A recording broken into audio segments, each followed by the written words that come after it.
Alô você! Gostaria de compartilhar uma belíssima reflexão que foi feita para esses nossos dias. O título é O Dilema do Mundo. Podemos começar? Existe um paradoxo aqui.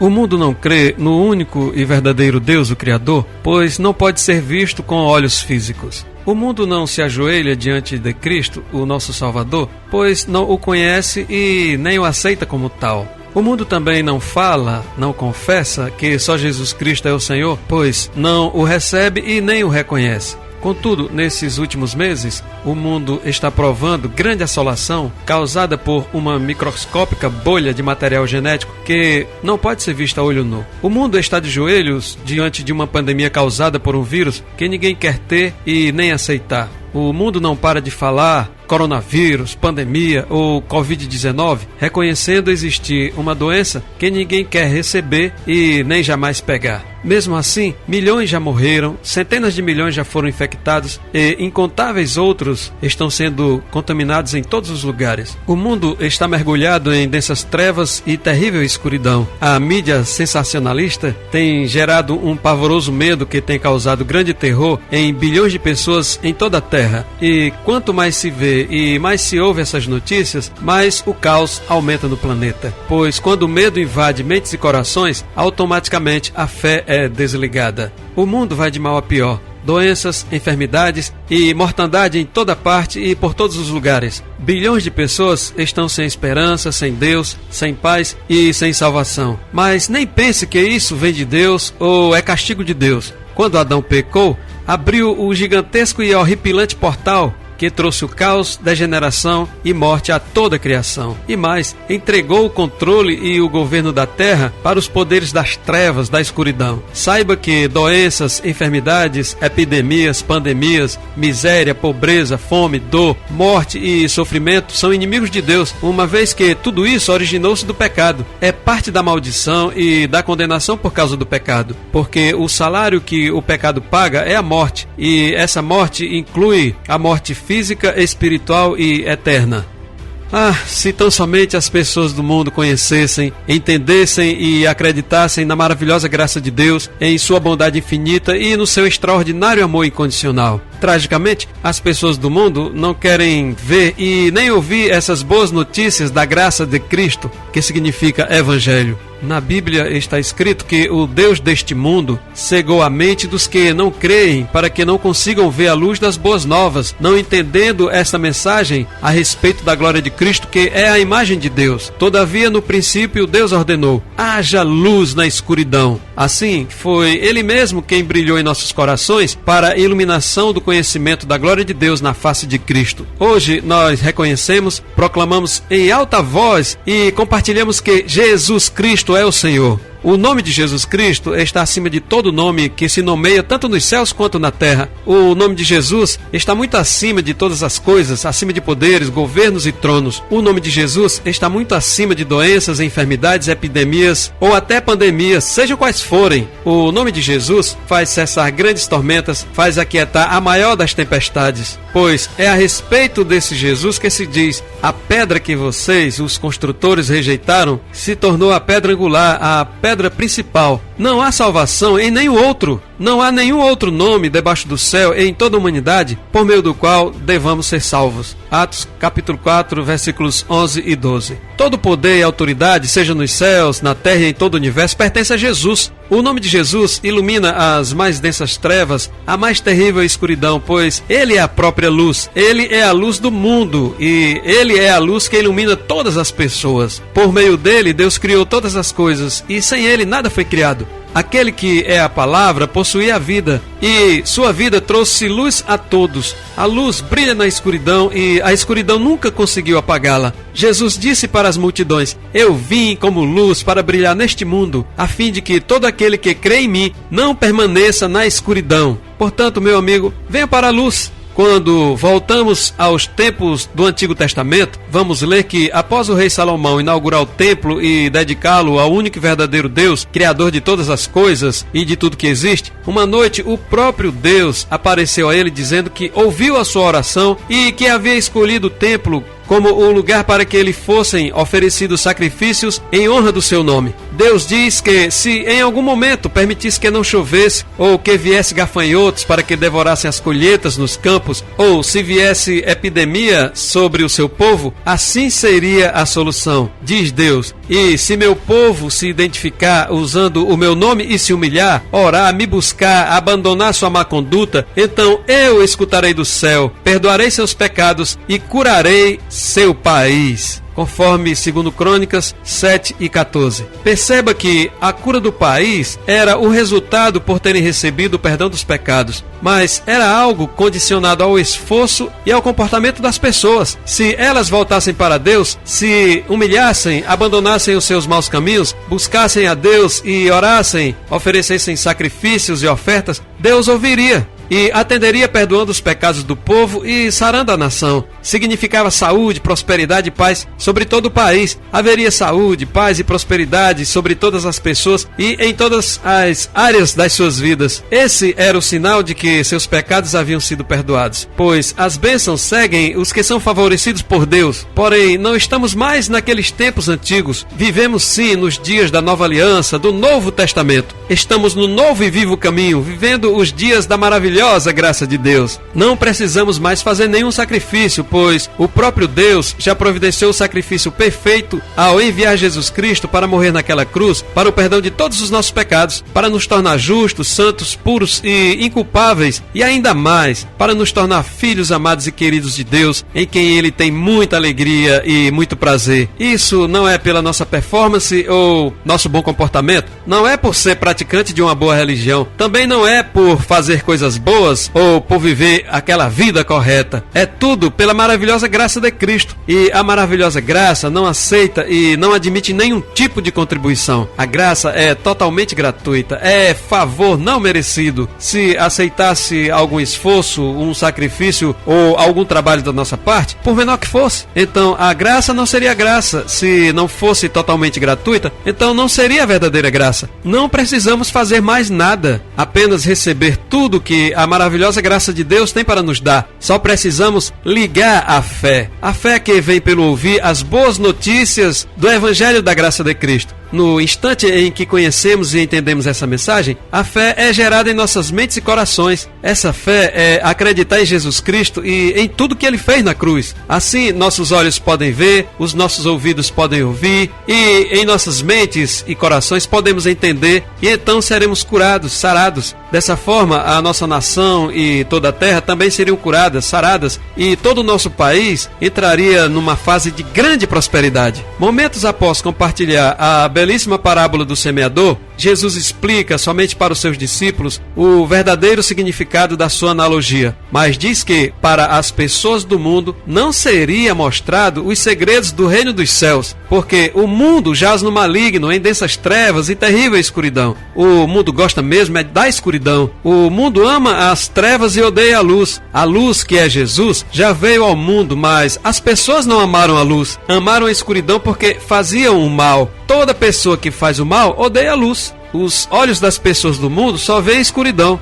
Só conseguem enxergar o mal de tanto ver e ouvir notícias ruins. Taparam os ouvidos e fecharam seus olhos para o Evangelho, que significa literalmente boas notícias. Por isso, Jesus revela em particular, somente para os seus amigos, que as pessoas do mundo olham e não enxergam, escutam e não ouvem, nem entendem. E assim acontece com essas pessoas o que disse o profeta Isaías: vocês ouvirão, mas não entenderão, olharão, mas não enxergarão nada, pois a mente deste povo está fechada. Eles taparam os ouvidos e fecharam os olhos. Se eles não tivessem feito isso, os seus olhos poderiam ver, os seus ouvidos poderiam ouvir, a sua mente poderia entender e eles voltariam para mim e eu os curaria, disse Deus. Na verdade, o profeta Isaías estava se referindo a Jesus quando fez essa predição, porque teve uma visão da natureza divina dele e profetizou acerca dele, pois Jesus é a luz, ele é a palavra, o verbo eterno que traz ao mundo entendimento de Deus. Lamentavelmente, as pessoas daquela época rejeitaram Jesus. Eles taparam os ouvidos e fecharam os olhos para Jesus. Não aceitaram a ideia de que o Filho de Deus veio como um homem. Não entenderam que o Filho de Deus tornou-se um ser humano como nós para carregar todas as nossas dores, nossas doenças e enfermidades e trazer a cura sobre nós. Aquelas pessoas viram os grandes milagres, incontáveis sinais e as coisas maravilhosas que Jesus fez no meio deles e ainda assim o rejeitaram. Não acreditaram em Deus, não acreditaram que Jesus é o Filho de Deus,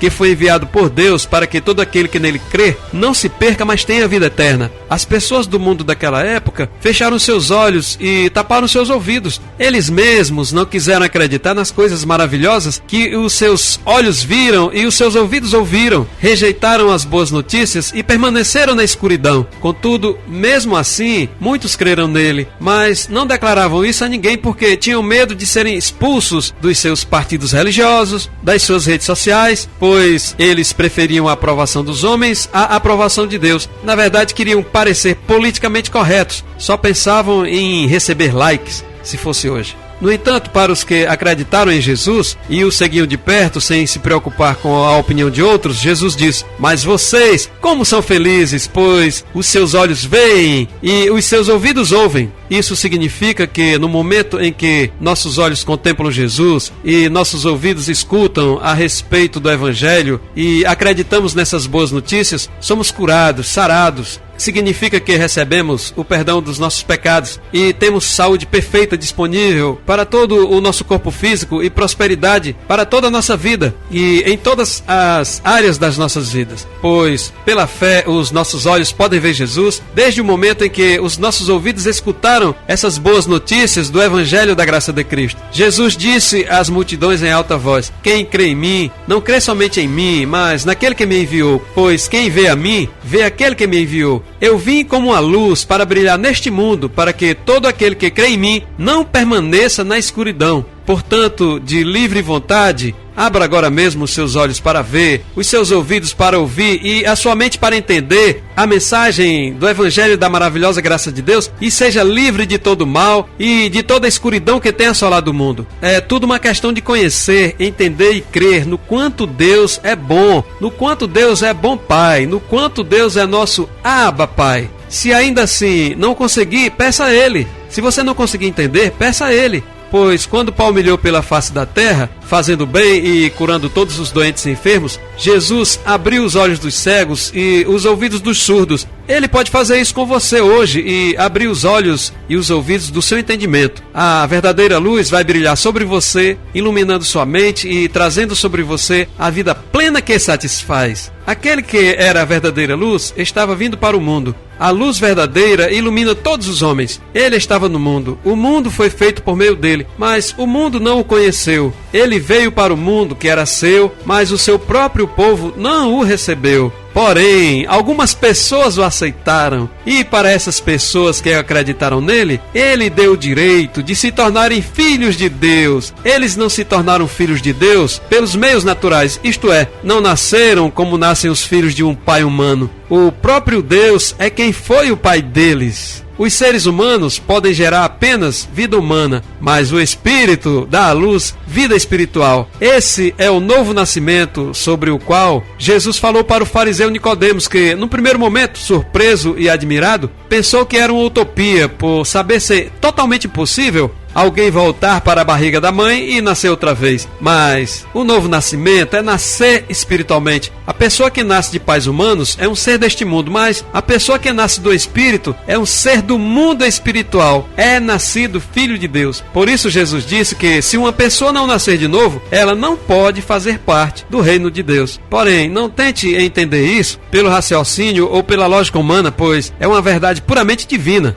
Todavia, tentar explicar como é nascer de novo, desta feita com o DNA de Deus, é como o vento que sopra onde quer. Assim como você ouve o vento, mas não é capaz de dizer de onde ele vem nem para onde vai, também é incapaz de explicar como nascemos de Deus. Mas é certo que somos feitos filhos de Deus. Não nascemos segundo a ordem natural, nem como resultado da paixão ou da vontade humana, mas nascemos de Deus. Nosso status é de filhos de Deus. Nossa posição, o lugar que estamos agora e para sempre, é de filhos, e não de meras criaturas como Adão era. Ei, você que tem fé em Cristo, grite bem alto: sou filho de Deus, sou filho amado e querido de Deus, em quem Ele tem muita alegria e muito prazer. Somos nascidos de Deus desde o momento em que aceitamos a mensagem de Jesus Cristo e acreditamos nele como nosso Senhor e Salvador. Agora, esteja pronto para conhecer, entender e crer que Deus, nosso Abba Pai, nos ama igualmente como ama ao seu Filho Jesus Cristo. Deus não nos ama nem um pouquinho menos sequer. Ele nos ama igualmente como ama a Jesus Cristo, seu Filho amado. E Jesus Cristo, Deus Filho, nos ama com o mesmo amor com que é amado por Deus o Pai. Ou seja, com a mesma intensidade e com a mesma força, com o mesmo ímpeto com que Deus o Pai ama Jesus Cristo, pois nesse mesmo ímpeto, nessa mesma força e nessa mesma intensidade, Jesus Cristo ama você. Ele mesmo afirma: assim como o meu Pai me ama, eu amo vocês. Portanto, continuem unidos comigo por meio do meu amor por vocês. Não é o nosso amor por Jesus, é o amor dele por nós que nos une a ele, nos mantém ligados nele. O nosso amor por ele vem como resultado dele nos ter amado primeiro. Na verdade, Jesus Cristo não espera você amá-lo para poder te amar. Ele te amou primeiro. Ele ama você com amor inexplicável e imensurável, pois Jesus te ama com o mesmo amor com que ele mesmo é amado por Deus o Pai. Se você acha que ainda não ama a Jesus o suficiente ou quer amá-lo ainda mais, você precisa conhecer ainda mais o quanto ele te ama. E quanto mais você souber o quanto Jesus te ama, mais você vai amá-lo. Entende agora? Jesus demonstra que essa é a maneira de medir a intensidade desse extraordinário amor dele por mim e por você. Não existe amor maior do que dar a vida por seus amigos. Ele já provou que nos ama até o limite máximo, com amor sem fim, morrendo por nós naquela velha e rude cruz para o perdão de todos os nossos pecados. Então, por que recusamos ver, ouvir, entender e crer nesse tão incrível quanto inefável amor, tanto do Pai quanto do Filho? Por que tapar os ouvidos e fechar os olhos para não querer conhecer esse magnífico, extraordinário e divino amor? Paulo, o apóstolo da graça, fez uma oração especial pelos irmãos da cidade de Éfeso, mas que podemos fazer sobre nós mesmos todos os dias. Ele diz assim: oro sempre ao Deus do nosso Senhor Jesus Cristo, o Pai glorioso, e peço que Ele lhes dê o Espírito que os tornará sábios e revelará a verdade de Deus para que possam vir a conhecê-lo melhor. Também peço que suas mentes sejam abertas para que vejam a luz e assim conheçam a esperança para o qual Deus os chamou. Peço que saibam como é rica a gloriosa herança que Ele dará para todo o seu povo santo e como incomparavelmente grande é o seu poder para nós, os que cremos. Esse poder é o mesmo que Deus mostrou com poderosa força quando ressuscitou a Jesus dos mortos e o fez sentar à sua direita nos céus. Deus colocou a Cristo acima de todos os poderes, autoridades, forças e reis e acima de todo título de poder que possa ser dado, tanto nesta época como também na que vai chegar. Deus colocou tudo sob o controle de Cristo.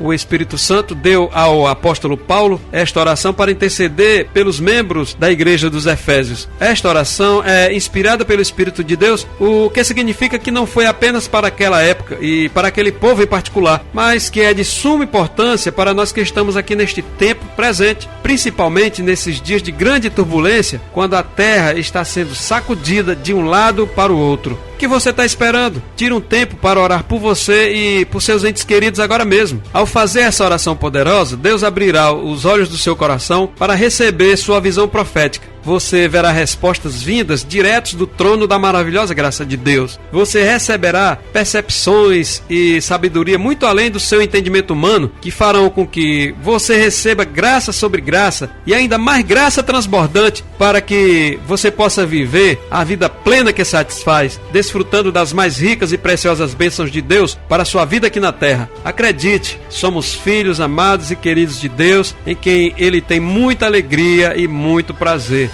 Mesmo em tempos caóticos iguais a este, você pode viver dias bons como nunca antes na sua vida e com saúde e prosperidade, pois Deus é nosso amoroso, gracioso e bondoso Pai, que se alegra e tem prazer em nos abençoar de acordo com as riquezas da sua graça. Creio que ninguém duvida que Deus é riquíssimo em amor, em tudo que é perfeito e em tudo que transmite prazer, deleite, satisfação, alegria e felicidade para dar a todos nós que somos seus filhos.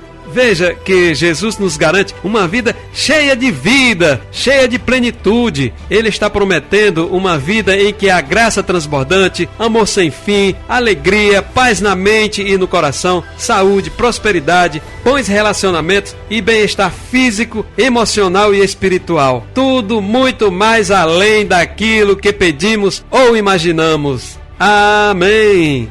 Gostaria de lhe fazer um convite. Se você entendeu essa mensagem, é porque os seus ouvidos e os seus olhos já foram abertos para contemplar a maravilhosa graça de Deus. Portanto, se você quer nascer de novo, desta vez como filho de Deus, faça uma oração comigo agora, porque você foi escolhido por Deus desde antes da criação do universo. Então, repita após mim. Diga: Pai Celestial, eu creio que Tu me amas e quero Te agradecer porque enviaste o Teu Filho para morrer na cruz, para o perdão de todos os meus pecados. Eu recebo a Tua luz divina, iluminando minha mente e meu coração e todo o meu ser. Eu Te agradeço porque Jesus levou no seu corpo todas as minhas doenças e enfermidades para que eu seja curado. Pai Celestial, eu creio que Jesus morreu na cruz, carregando todos os meus pecados, mas ressuscitou para me tornar justo diante de Ti. Eu Te agradeço porque a partir de agora sou Teu filho amado e querido e já posso Te chamar de Pai. Abba, Pai.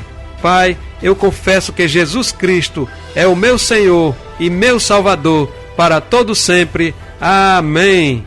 Se você fez essa oração, seja bem-vindo à família de Deus, nosso Abba Pai. Agora você é filho amado e querido de Deus. Quero finalizar orando por cada um que me ouve agora. Que Deus, nosso Abba Pai, te abençoe e guarde você, a sua família e a todos os seus amados, livrando de acidentes, de perigos e de todo o poder das trevas e da escuridão. Que o Senhor Deus seja bom com você e livre você e aos seus amados dessa pandemia do coronavírus e de todas as doenças e enfermidades. Em nome de Jesus, que você e sua família estejam protegidos de todo contágio, de toda infecção, de toda transmissão de vírus e sejam livres de todo mal. Que Deus, nosso Abba Pai, levante sobre vocês o seu rosto e olhe para vocês com amor e lhes dê a paz, para que vivam a vida plena que satisfaz, começando com saúde e prosperidade. E se tem alguém doente, na autoridade e no poder do nome de Jesus, seja curado agora e tenha saúde e seja livre para Jesus. Amém. Deus abençoe a todos. Até a próxima, se Deus quiser.